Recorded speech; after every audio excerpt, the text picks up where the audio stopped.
I am Detective Gaines, and this case has been trouble. I know that girl didn't just die on some random circumstance. I knew it was something fishy. And those kids, sometimes they just test me. Especially letting a friend of theirs die. They're supposed to be so tight. But I promise Mr. and Mrs. Harris that I'm gonna find out who did it. By my badge, I will.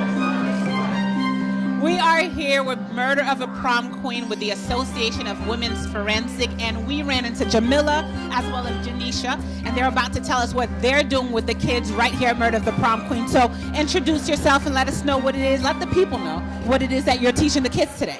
Hi, I'm Jamila. I'm a forensic DNA analyst, and so I'm here doing the DNA portion of the mystery. So they have a swab of the prom queen's fingernails that have blood on it, and Janisha is the serology part, so she would have tested for the blood and if it's positive or not. Okay. And then it would come over to DNA for DNA analyst and analysis. So then I showed the kids this board that showed how we process a DNA sample, and then we have profiles for the sample under the fingernails, the victims, and then the suspects. And it's their job to match it up and to find out whose DNA is under her fingernails and if it's probative, meaning is it important to the murder, or is it okay that that person's DNA is under their fingernail? Like if my DNA was under my sister's fingernails, it would be reasonable that that may happen if we live together and it's not necessarily part of the crime. But like if I'm under some random person, then it would matter more. So it's their job to find who it is and if it's probative to the case. So it might not matter. Right. It might not matter depending on, hey, I could have gone to have a drink with you and I scratched you or something and your blood is under my nails. Right. So they have to figure out if it matters or not. Okay, and anybody figured it out yet, you think? Everybody figured out who profile it was. I'm not sure if they all know if it matters or not yet. I think they have to put all the other pieces together to figure that out. Okay, I like that. Thank you. Okay, and we have here Janisha, who is a blogger and also in forensic. Tell us a little bit about you and as well as your organization and what you're helping the kids do today. Well, I'm a forensic serologist. I'm basically the precursor to DNA analysis. So what I basically do is determine what biological fluids may be present. For instance, the fingernail clippings. If there's any blood present, I'll test for the presence of blood. And if I detect it, I'll send it on over to DNA. There may or may not be blood, but it's still important for DNA because there could be skin cells, which we don't actually see, but we'll swap for and send it over to DNA. And I also have a blog, www.forensicrose.com, where I basically just blog about current forensic science events. And are you an actual forensic? Yes, I'm a forensic scientist as well as an adjunct professor where I teach it as well. And is this very similar to what it is that you do in your own backyard? Yes. Okay, so you think any of the kids got it? I believe that they determine who may have done it, but I don't think that they can link together, or they have not yet linked all the information together, because it may not be as clear-cut as they think. Other evidence could prove something different from what they're actually believing. Can you let Project Steam TV know who killed the prom queen? I'll let them figure it out. I don't want to ruin it for anyone. Thank you for being here. We'll be right back. My name is Sarah Reynolds, and I didn't do anything to Jackie. It would never get to be that deep.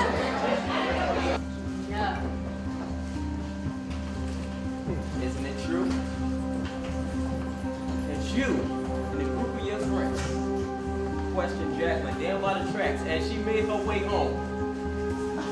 No, I didn't approach her with no group of friends. It was just me, Tammy, and some other girl. Sounds like a group to me. What?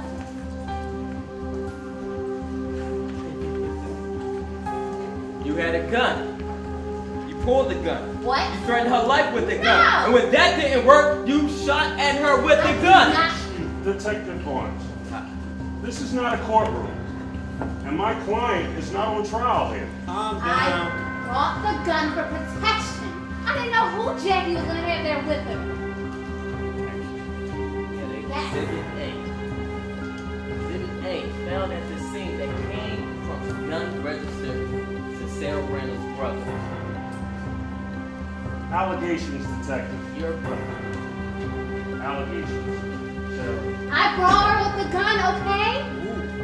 The gun went off by accident. I was just trying to scare her. She had a spell over Ruben. I wanted her to leave him alone. That's all. That's Sarah, all. I'll advise you, as your representative, not to say another word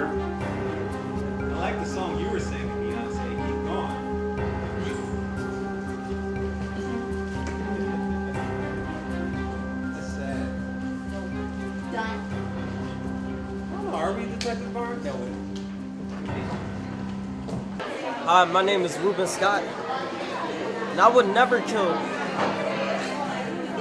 kill Jackie. We've been friends since grade school. I can't believe she's dead.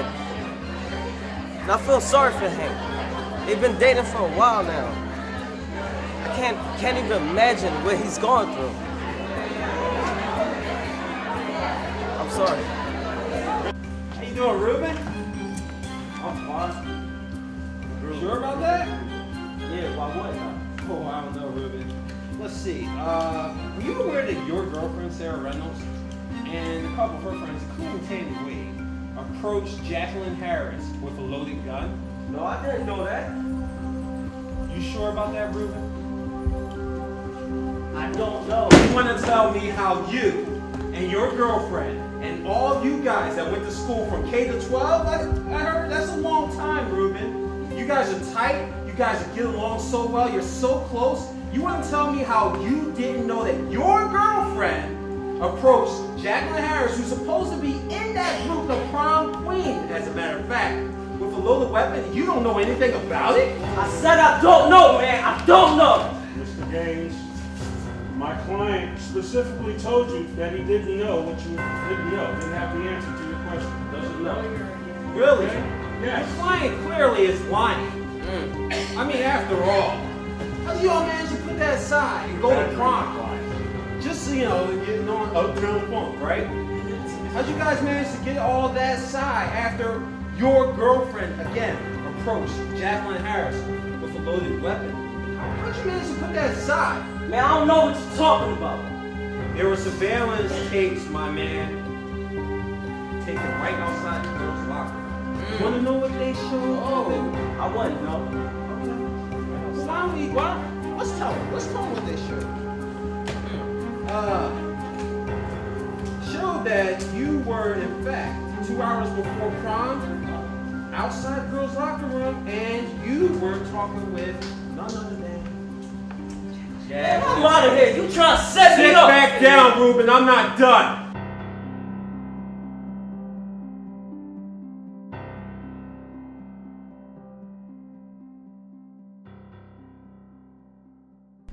Media is the most powerful institution existing today, not only in American society, but across the world. It shapes beliefs, attitudes, worldviews, political opinions. What's important is that you understand what it's doing and why it's doing it and the influence it has on you. That's called media literacy. Project Steam TV is your connection to media literacy. If you don't know what's being presented to you, you don't know what it's doing to you. Education is empowerment. Media literacy is empowerment.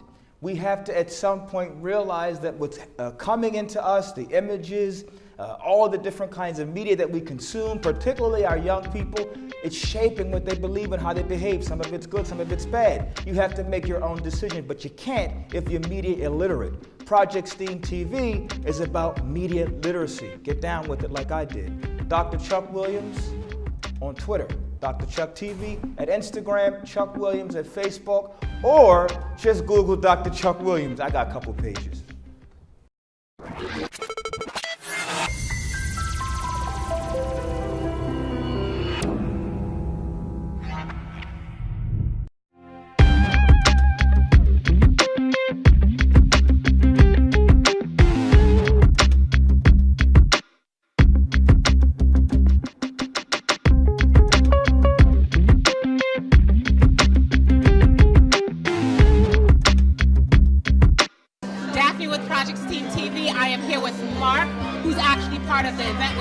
Murder of a Prom Queen, and we're trying to figure out who killed the Prom Queen. So let us know a little bit about what it is that we're looking at on the table and how is this going to help us determine who killed the Prom Queen. Okay, what we're basically looking at is firearms and the aspects of firearm being ballistics.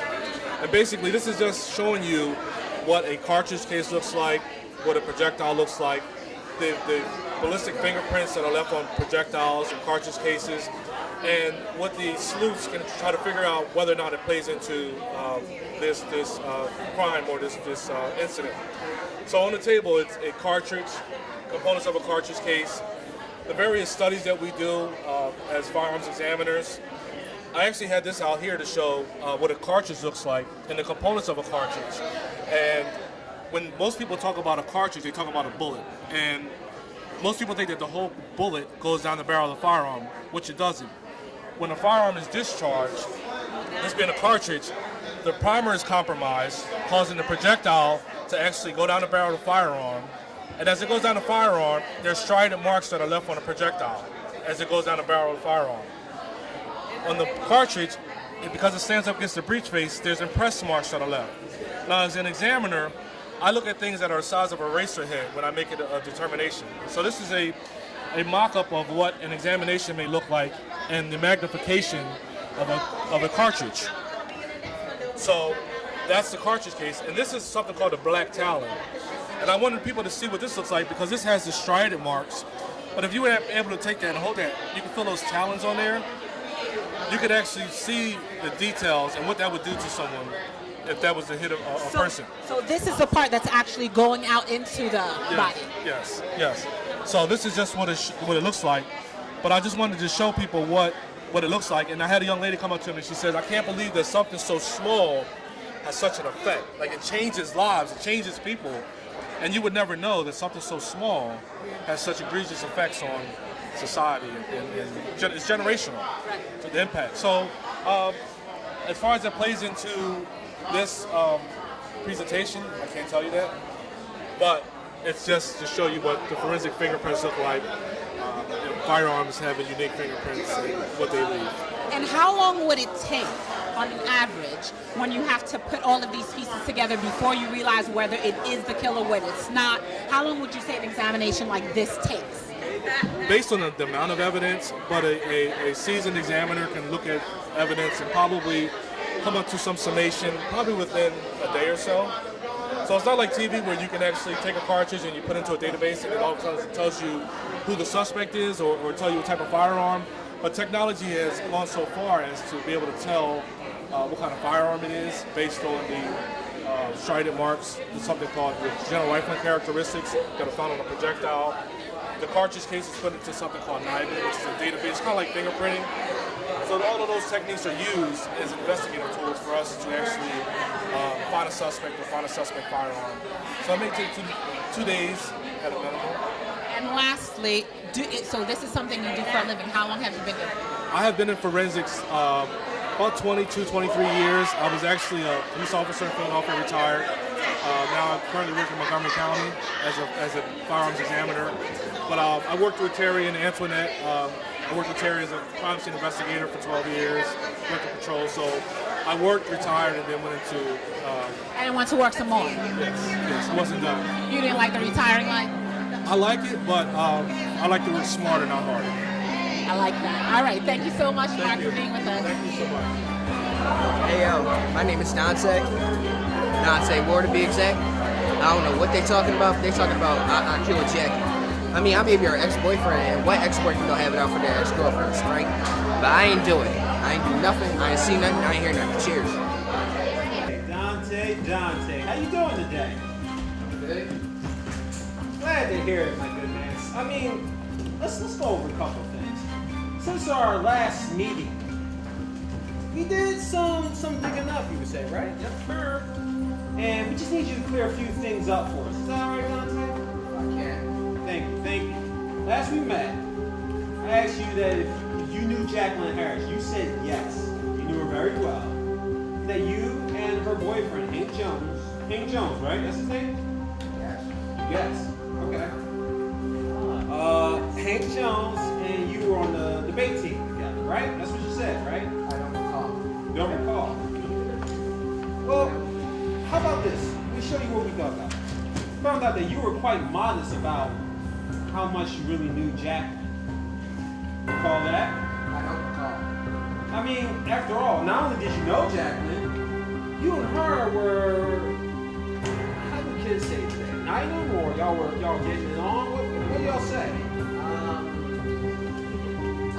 We dated for a short period of time, but other than that, I don't recall. Oh, this boy can't be that dumb. I don't recall. There were several police reports filed about, as my partner said, a stalker.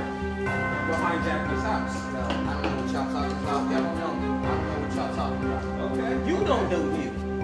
Please excuse yourself. You're finished. Y'all don't know nothing. My name is Detective Barnes, and I'm gonna find out who did it. I'm gonna get straight to the bottom. That's what I got hired to do, to get straight to the bottom and knock down doors. And if another door occurs, we can't open that, we gonna knock that one down, to get to the next one, until we get our answers. Murder of the Prom Queen, we have Kiana who is teaching some of our children who killed the Prom Queen, and she is doing it through this beautiful board that we have behind us. So talk us through, if you don't mind, what is it that you're teaching kids today, and how is this information going to help them to figure out who killed who? Okay, all right, so I'm a forensic chemist. Once again, my name is Kiana Nuruddin, and what I'm doing today is showing them gas chromatography, mass spectrometry. It's an analytical technique that we use in the laboratory, and what it does is it takes the analyte, which would be this is her punch that she sipped. I took a portion of that and ran it through my instrument. So what happens is it's injected, it goes into a column, which this is the column here. It's heated and vaporized with gases, and the analyte interacts with the components that's in the column. The components are called the stationary phase. So it interacts with the stationary phase, and based on the weight of the molecules, and in this case, the cyanide that we found, we also found a bottle there. So we took a portion of that. It's cyanide. It weighs, the molecule itself weighs 65. And so with that, it separates each component of that molecule. It goes through the column, comes out of a mass spectrometer, which is here, and then it's bombarded with electrons. It gets excited, and then we measure that pattern. So the pattern you'll see is here. So what I'm teaching the kids is the process of the separation, and then also the confirmation of the fragmentation, which is here. That you see the fragmentation. So these are each of the molecules in the component broken down. And what you do is we have a library, so we match it with the known standard, and then we confirm it. So here you have the total ion chromatogram. You would scan each peak and come up with its pattern. And remember I told you the weight is 65, and so you'll see this fragmentation of 65. So you'll see because that's some of it left. Of course it's pieced up, but you'll still get a portion of what it was as a whole molecule. Okay? So I'm showing them that. I'm also telling them about what a scientist does, which we have our materials. We come up with an educated guess, or also known as a hypothesis. And then we have procedures, we have conclusions, and a statement that we give once we have our findings. This is my daughter, Farah. Hello. Our junior scientist. Okay. So we also have here a presumptive test. So a lot of our police agents, they go on the field, and of course they can't carry these instruments with them, so they have liquids that they can take to give you an idea of what you have. So that's called a presumptive color test. So say for instance, this one here, let's get this one. Actually, we'll take this one. And so what I was showing the kids today is we'll run this. And this, we'll use these. This is sodium hydroxide, which is a base. So you'll add a drop, add one drop. Okay. And so we also have the ferrous sulfate. Add 5 drops. 5. 1. That's good. Yep. And so then we also have some hydrochloric acid. Add 5. If it turns red, it shows the presence of cyanide. So this is what a police officer would use. You can see the red there. Excuse me. So you would, mix this together. I'll use the pen. I don't have a stirrer. No. See, it turned red. And this lets us know that there's cyanide in the drink that she was drinking. Yes, absolutely. Which we can determine that's what killed her. Yes. Now we just have to figure out who did this. Who did it, exactly. And that is where all the other papers come through. So do you think they're close to figuring out who killed I think so. My name is Hank Jones.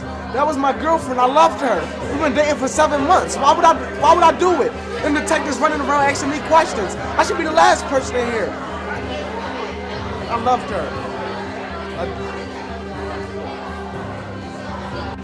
Oh no, I don't take vandalizing at anyone's home. The information you got also say that they came to my house, bust out my window first. That's what it looks like to me. Why were you down by the tracks that day threatening Jackie? It wasn't me. It was Sarah.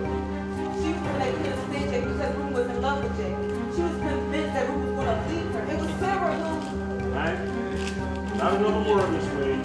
Not another word. Do you know there's a mandatory 5-year sentence? You will not. 5 years? No rebuttals. You will not answer that statement. You have no evidence that either one of my clients had possession of a firearm, detective, so you can stop it with the mind game.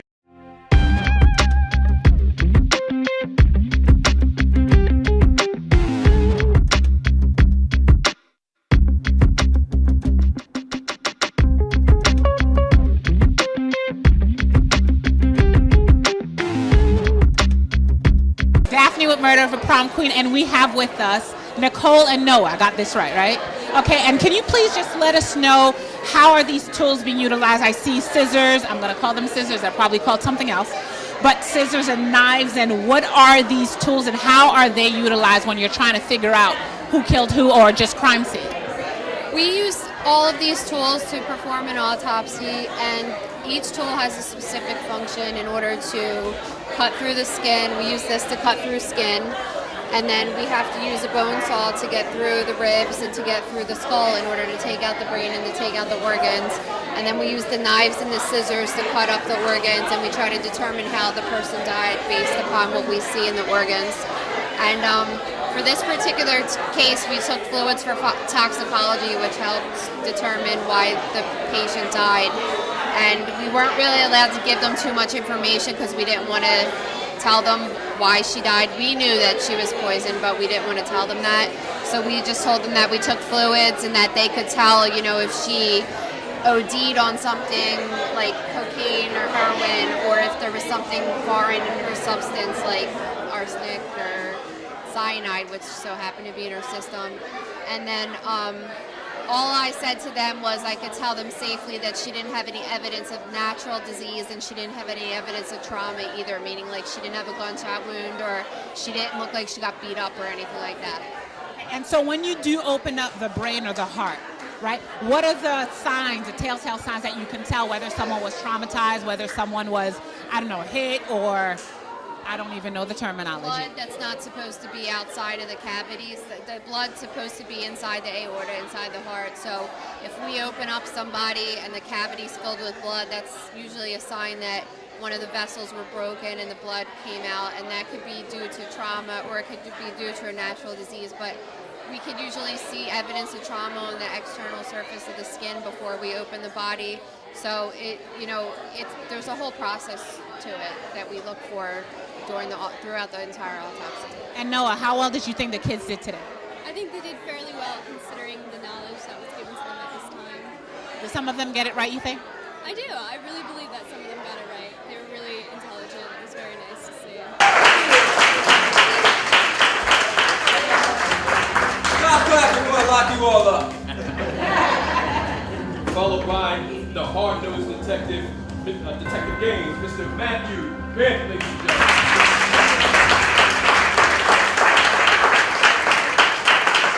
Playing the role of the ultra-cool defense attorney, Mr. Gregory Campbell.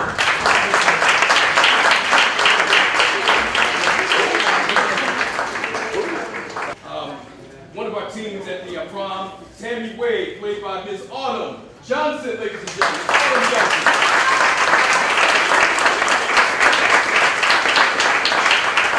Sarah Reynolds, played by Ms. La Portia, ladies and gentlemen.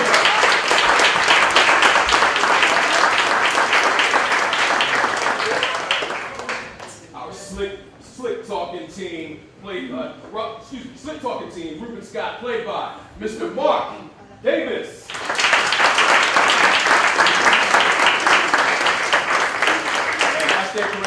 This was our nervous team, ladies and gentlemen. Dante Ward, played by Mr. Christian Peterson Reed.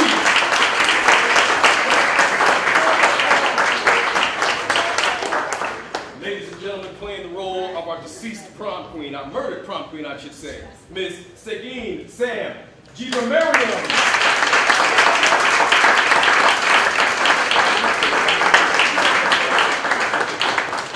Playing the role of best friend of the deceased prom queen, Kimberly Banks. Ladies and gentlemen, Miss Mayrellis Morales.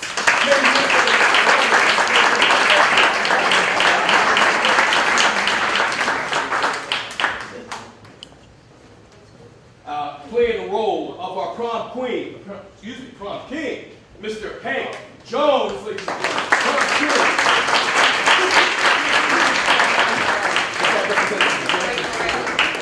And last and certainly not least, playing the role of our murderous mother who would do anything for her daughter, even murder. Miss Sandra Johnson.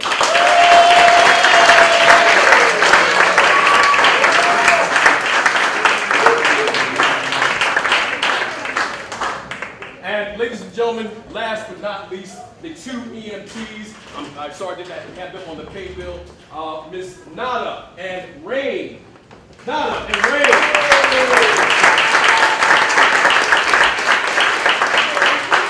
Ladies and gentlemen, your cast of Murder of a Prom Queen. Give it up, ladies and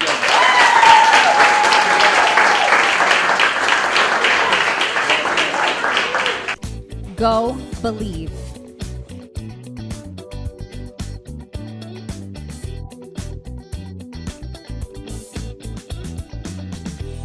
Hello everybody, welcome to Project STEAM TV. We are here with the amazing Councilwoman Blondo Reynolds. How are you doing today? I feel very, very good. I'm always thrilled to get in front of young people. They energize me. I see she actually just opened up our first segment. How did it feel talking and presenting on our first segment to the young people? Well, firsts are always very, very special. So the invitation to be a part of your launch will be very, very special to me forever. And the work you're doing is important. It's really getting our young people ready for the future. Science, technology, engineering, arts, and math. It's real simple. And so Project STEAM is getting our young people ready, arming them with the information they need so that they can compete in a global economy, right?